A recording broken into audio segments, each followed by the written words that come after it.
على رسول الكريم اما بعد فاعوذ بالله من الشیطان الرجیم بسم اللہ الرحمن الرحیم. قابل قدر محترم پرنسپل صاحب، محترم اساتذہ کرام، میرے ہم مکتب ساتھیوں، السلام علیکم ورحمۃ اللہ وبرکاتہ. سامعین گرامی، میرا تقریر کا عنوان ہے سیرت النبی صلی اللہ علیہ وآلہ وسلم.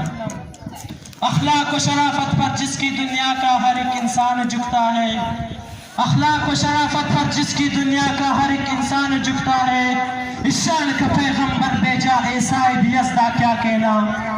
زینوں کی دہشت میں پھول اگائے جس نے اندھیروں میں دیے جلائے. سامعین، جس طرح گلاب تمام پھولوں کا بادشاہ ہے، جمعہ کا دن تمام دنوں کا سردار ہے، قرآن مجید تمام آسمانی کتابوں میں افضل ہے، اسلام اپنی تعلیمات کی جامعیت کے لحاظ سے تمام مذاہب میں ممتاز ہے، اسی طرح آپ صلی اللہ علیہ وسلم تمام انبیاء میں افضل ہے. آپ صلی اللہ علیہ وآلہ وسلم کی اخلاق کی وجہ سے آپ صلی اللہ علیہ وسلم پر رسالت کے طویل سلسلہ ہمیشہ ہمیشہ کے لیے ختم ہوا. آپ صلی اللہ علیہ وسلم کے اخلاق و گفتگو پر قبیلوں کے قبیلے مسلمان ہوئے. آپ صلی اللہ علیہ وسلم کامل الافعال و کریم الاخلاق تھے. حضرت خدیجہ رضی اللہ تعالیٰ عنہا آپ صلی اللہ علیہ وسلم کی اخلاق کو دیکھ کر آپ صلی اللہ علیہ وسلم سے شادی کی. آپ صلی اللہ علیہ وسلم کے اخلاق کی تعریف اللہ تعالیٰ نے قرآن مجید میں خود کی ہے. فرماتے ہیں بے شک آپ صلی اللہ علیہ وسلم اونچے اخلاق کا مالک ہے. آپ صلی اللہ علیہ وسلم کا قول ہے بے شک مجھے اچھے اخلاق کی تکمیل کے لیے بھیجا گیا ہے. وہ رحمت تمام ہے آفاق کے لیے، وہ رحمت تمام ہے آفاق کے لیے، آیا ہے مکارم اخلاق کے لیے. سامعین گرامی، حضرت عائشہ رضی اللہ تعالیٰ عنہ کا قول ہے کہ قرآن مجید آپ صلی اللہ علیہ وسلم کے اخلاق ہے. آپ صلی اللہ علیہ وسلم بچپن ہی سے سچے تھے، حتیٰ کہ دشمنان اسلام ابو جہل اور ابو سفیان جیسے سردار آپ صلی اللہ علیہ وسلم کو صادق اور امین کے نام سے پکارتے تھے. آپ صلی اللہ علیہ وسلم عفو و احسان کے پیکر تھے. آپ صلی اللہ علیہ وسلم دشمنوں کو فراخ دلی سے معاف فرماتے تھے. آپ صلی اللہ علیہ وسلم عدل و انصاف کا نمونہ تھا.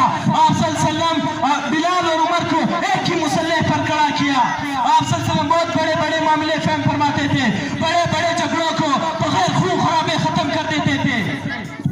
آپ صلی اللہ علیہ وسلم بہت رحم دل تھے، خوش طبع تھے، مہمان نواز تھے. غزو کون سی خوبی ہے جو حضور صلی اللہ علیہ وسلم میں نہ تھی.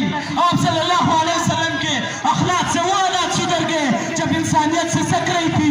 عظمت و شرافت کے تمام گوشے تاریک ہو چکے تھے، تہذیب و اخلاص کے تمام چشمے خشک ہو چکے تھے، چاروں طرف کفر و شرک کی گٹائیں چھائے ہوئے تھے.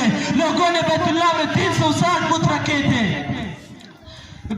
معمولی باتوں پر قتل و غارت ہوتے تھے، بچیوں کو زندہ درگور کرتے، ماں بہنوں کی کوئی تمیز نہ تھی، جوا کھیلتے، شراب پیتے، مرد اور عورت ننگے ہو کر بیت اللہ کا طواف کرتے.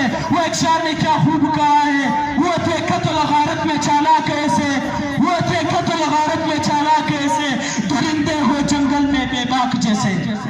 سامعین گرامی، یہ تمام لوگ آپ کے اخلاق کی وجہ سے ایک اسلامی جھنڈے کے تلے جمع ہوئے، ایک نئی قوم اور ایک نئی مذہب کی بنیاد رکھی، ایک آلودہ معاشرے کو ایک پاکیزہ معاشرے میں بدل گیا اور اسلام دنیا کے کونے کونے تک پھیل گیا. اور حضرت صلی اللہ علیہ وسلم تمام اقوام عالم کے لیے رحمت اور انسانیت کے محسن برقرار ہے. آج دنیا میں انسانی دوستی، انسانی مساوات، روشن خیالی اور مواخات کی اور آفاقی سچائیوں کی جو خوشبو پھیلی ہوئی ہے، اس کا سرچشمہ صرف اور صرف آپ کی اعلیٰ شخصیت ہے. آپ کی تعلیمات جہاں پہنچی ہے وہ انسانی زندگی پر خوشگوار اور روح پرواز اثرات مرتب ہوئے ہیں. خدا کی قسم رحمت اللہ عالمین فقط ایک ہی ہمارے نبی ہے. میں اپنے تقریر کا اختتام رحمانی کے اس اشعار سے کرنا چاہتا ہوں. ظلمت و کفر کو دور جس نے کیا، ظلمت و کفر کو دور جس نے کیا، ایسے مائے منور پر لاکھوں سلام، جس پر کل نعمتیں حق نے کر دی تمام، ایسے ختم پیغمبر پر لاکھوں سلام. وما علینا الا